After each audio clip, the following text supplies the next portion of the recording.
this good? Yeah. Yeah, sounds good. Sounds good from here. Cool, live and rolling.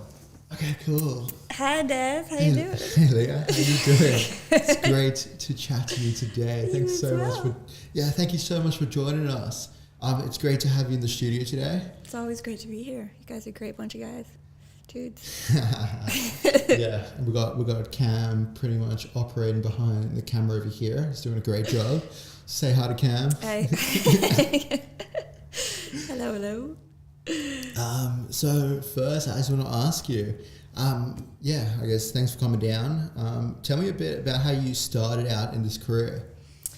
Photography or production? Let's start with photography. Okay, photography. I started really quite young, actually, about 12. Yeah.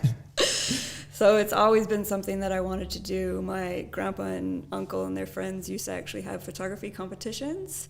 Where they lived on the East Coast in the States, New York, and so they'd go to New York City, and with their film cameras, obviously, and all scatter about and take photos. And then they used to have these whole sort of judging competitions and stuff like that. So it's sort of in my blood, and we did that when I was young, and then I did it in high school. Started doing film, developing all the history behind photography, printing, everything. And then I went to university. I went to Columbia in Chicago after high school for more photography. And at that point, that was like 1998. Okay, year I was born. Many years before you were born. Where film and photography were very much separate. And the school that I went to specialized in film, photography, sound production, fashion. We were just like this huge creative house of any party, any fashion show, any music event, any art gallery, anything was put on by our school. So it was really an incredible environment to grow up in. But I it was very much photography, film, very two different genres entirely. Yeah. I mean, before we cover film, I guess within photography, obviously you started before photography kind of moved to the digital aspect. I was in university the second to last year. It sort of came in, and we all thought it was just a phase, to be honest. To be honest, because I love photography. I love art, and I love technical skills as well. And that's why I mixed photography together, because I can't just sit there and paint. I don't have the patience for that kind of stuff that has so much bleh. And so photography was very practical art for me, and technical, and that's why I really loved it. And I started taking pictures of bands and skateboarders and parties, and so it got me into a lot of shows and got me into a lot of environments that I wanted to be in. So it was like 90s punk bands, skaters. My mom said she wasn't spending any more money on film if I was taking pictures with boys with guitars and their shirts off. But hey, that's why I got a job, to pay for my own film. So I was at university right when the switch sort of happened. And we're like, no way, it's a phase. This isn't even photography. This is ridiculous. There's no skill. There's no craft. There's no because we would spend hours in the dark room processing film, processing the paper. We did the whole scanning, and I started Photoshop when I was 14, when it took you did one action, and it took 5 minutes to process that for you to realize it was the wrong thing, and then you had to wait 5 more minutes for it to revert, and then it was super painful. Well, I mean, obviously moving from proper film photography, when you actually have to deal with your negatives, moving towards the more digital aspects of photography. For one, using film, you've got to be more precise with each photo, because film is pricey. Definitely, and that's when I took a bit of a break from photography when I had 2 boys, and then I went back to school and got another diploma. And so I went back into school when it was just digital focused. Yeah. But we did do a bit of film, but only for like 3 weeks. And I was like, you have no idea how important all of this, all of your words in Photoshop, like dodging, burning, blah, blah, blah, that all comes from being in the dark room. Yeah. All of these skills, all of the terminology in photography comes from the actual technical processing. Yeah. So for you to miss that, I thought that they should have probably spent like a substantial more time, because you just it really slows you down to appreciate sort of how it's framed, how the shadows work, how the composition works and everything like that. When you're just banging away, it's like, oh, and then the process really is in the editing, you know. It's really like any you could literally give a camera a monkey and they can just go literally tap. I went to this one studio and they're just like, oh yeah, we shoot like 1,200 images for an hour session. I'm like, what? Are you just throwing the camera around? I'm like, max I can shoot like 200 in an hour. That's insane amount. I was like, you're just like shooting willy-nilly, whatever. So digital is great, but it's really,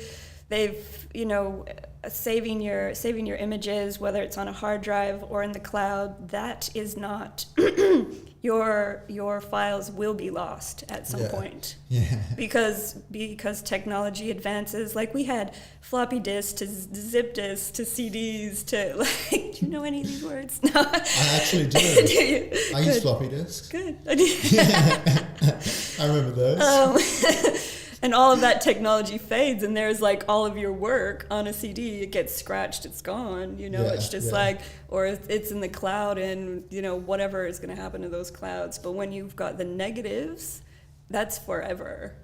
Yeah, those are forever, 100%. And unless they get rained on, and then they get destroyed. But we won't talk about that. Unless the positives get exposed to light before you get to process it. Oh yeah. If it's yeah. Well, that's different. But once they've been processed, then and they're stored properly. And but then surely, like this new generation of photographers, I feel like, do you agree they would have a bit of a disadvantage compared to when you were growing up learning photography? It's just because they can't take that very detailed approach to, okay, I got to be very careful pressing the shutter button because I'm going to go through film. It's huge, and because the rates that photographers get paid have not changed in the past like 15 years actually. Yeah. So it's just like they don't actually appreciate the skill that goes into it, because a lot of people, they don't need that skill. They can get away with not having a lot and still give a product and get, charge nothing for it.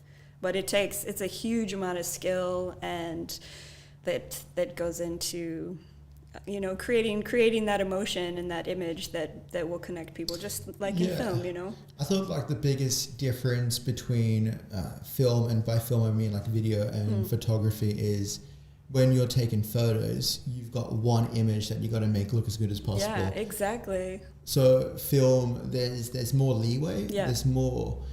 It's more forgiving than photography. Yeah. While you take a camera and you point it towards something, you take a photo. It has to tell the whole story. It's got to tell the whole story in that one image. And that's what I really loved, because I really love shooting really narrative type work, really colorful, really vibrant, really like I wanted it to be really emotive in one image, which I found really hard to capture in one image. And so I did actually go to school for film for a little while because I wanted to make music videos. Yeah. So I'm like, okay, maybe like a 2-3 minute video is kind of like a photo, but a little bit more, but not a film.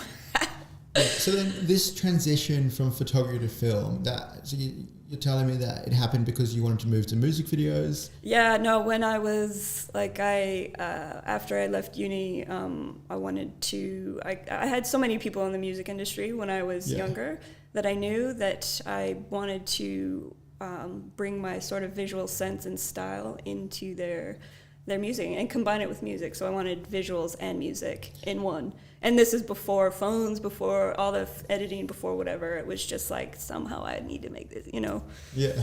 And I didn't want to make films ever.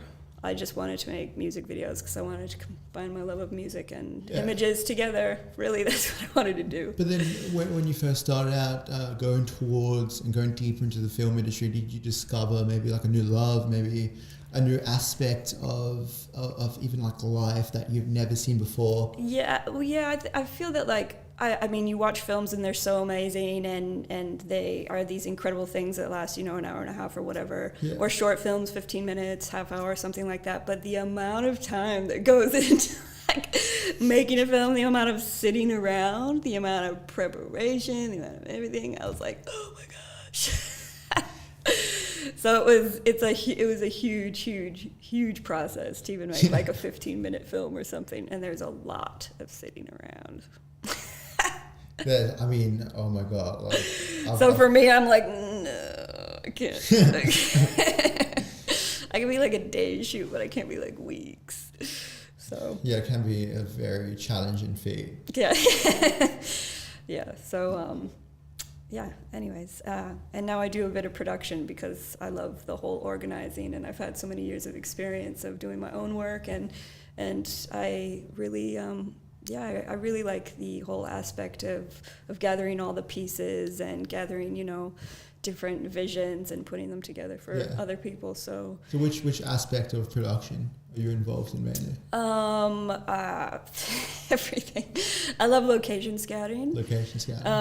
Because I have an absolute keen sense of, I've lived in the city for 20 years, and I've traveled extensively, so I just have such a sense of space and visuals, and if somebody says they really want, this laneware, they need this color or this feel for a film, I just have like a library in my head already of locations that I can sort of pick out from people, and I really am very spatially aware. I'm very, like, if my space doesn't make me comfortable, doesn't make me feel a certain way, I get really, really tense, kind of anxious, and I think a lot of people feel that way.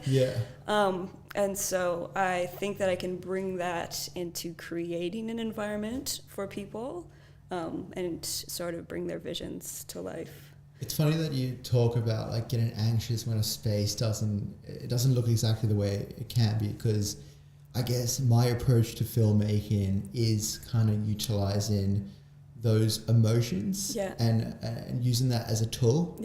I would place a camera and think to myself, okay, how does this feel? Does it feel like this shot, can it be improved? Is there something that feels a bit awkward about the shot? And then I'd move from there to kind of, okay, we need to introduce a new light, or this light needs to be stopped down, or the camera angles maybe needs to come a bit higher up. And lighting's a whole other science as well. I mean, photographers know that, but filmmakers, to be a really, really good filmmaker or anything visual, you really have to understand lighting, and you have to study classical painting and that kind of stuff, because really, that's what they did, They really, really, really spent months and however long it took to create these paintings, just studying the light and how 100%. It hit certain faces and how it created that emotion. And so if you can be a skilled light technician, that's an incredible asset for you as a filmmaker, because you can create any environment anywhere through light.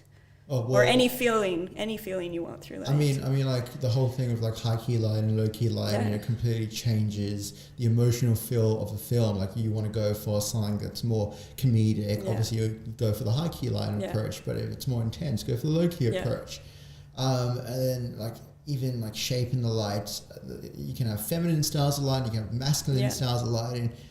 You have to light a guy different than you light a girl. There's so many incredible aspects of how to place a light. Even for a simple interview, just having a few like little backlights, creating highlights in the background, or the key light on the interviewee's face or whatever. Those, I mean, all of that stuff is so important when somebody just pops a light up, and like a lot of photographers are like, bang a light up, shoot it, whatever. But to create the sort of depth and the different layers from lights, it's very important. It's a serious skill that you guys can work on here, because you have all the gear. So. Well, I mean, here in SoundFilm Studios, we do have quite a few different lights. You do, and you think it's just a square space, but you can create any environment you want in here, which is amazing. So. Yeah, I saw this. There was this what was it, a comedy series that's on Netflix. This comedian, basically, he was in lockdown. He was stuck in obviously in this like one room. So it gave himself the challenge over a period of 6 months to use this one space and create a whole TV series. It was a TV series or a feature film. It was one or the other, but it was incredible the amount of different styles of lighting and the way he could change this one space and completely create these different environments. And all he really used was just the lighting, moving around. That's what I was talking about with Cam before, like where does creativity come from? And I think it comes from the lack of having what you need, or the lack of he was confined to a room. He only had certain things. Exactly. And he somehow used his creativity, however people have natural, it comes naturally, or however, just because they're going to go crazy and they need some stimulus or whatever. But that's sort of how I feel creativity is born, by being put in extreme situations, or having some. It's not. I mean, not that you need like dramatic life altering things to happen to you, but they're helpful for your creativity. That's for sure. Yeah, I guess like obviously being on set, you got that creative mind, which it's very free, very free flowing. But then you've got to have that structured mind as well. Yeah. And having that balance between the both, it's quite challenging. And that's why I like doing production, because for me creativity is exhausting. Like it takes so much out of me, 100%. Especially if you're working with a crew, you're trying to communicate all of your opinions and like get them to work with one another. That made me lose my train of thought. What were we talking about? So Nice one, Cam. Nice one, Cam. Well, that was actually Cam's very, very lovely way of telling us we've got to wrap up. Good. That just broke my thought. So thank you, Leah, so much for joining us today in the studio. Thanks for having me, Daz. And thanks, guys, for viewing it. Yeah, we'll do this again and have a nicer way of breaking our All right. Well, yeah. Cheers. Have a good day. All right. See ya. Holy heck! I dropped my phone on accident. That literally made my train of thought go poof out.